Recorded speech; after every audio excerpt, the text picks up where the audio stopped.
Hello everyone, welcome to my another mini blog video. আমি পূর্বা আর welcome জানাচ্ছি আমার YouTube চ্যানেলে। আর আজকে আমি পুরা পিওর মানে বাংলাতে ভিডিও বানাচ্ছি। প্লিজ আমাকে সাপোর্ট করবে যদি তোমাদের আমার ভিডিওটা ভালো লাগে।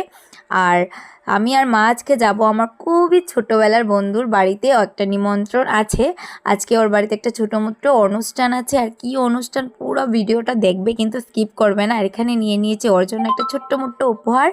কি উপহার বা কি অনুষ্ঠান তোমরা পুরো ভিডিওটা দেখবে, স্কিপ করবে না। আর এই যে জামাটা আমার অনেক পুরনো, ড্রেসটা কামিজটা, কিন্তু আজকে কেন জানি না মনে হলো আমি এই ড্রেসটা পরবো।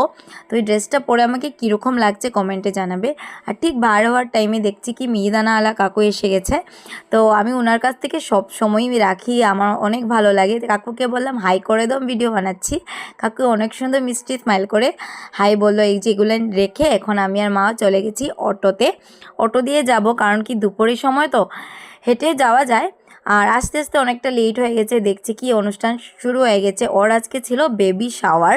ও আমাকে বলেছিল যে তুই তাড়াতাড়ি আসবি, সকাল সকাল আসবি, কিন্তু যেহেতু আজকে সানডে ছিল আর আমার সানডে অনেক কাম জমে যায় অফিসের, তো সেগুলো কমপ্লিট করে আস্তে আস্তে দেরি হয়ে গেছে। এখানে আমাদের একটা নিয়ম আছে কি, দুটো বাটি ঢেকে রাখতে হয়, একটার মধ্যে মেবি প্রদীপ থাকে, ঠিক আছে, আরেকটাতে শিলনোড়া।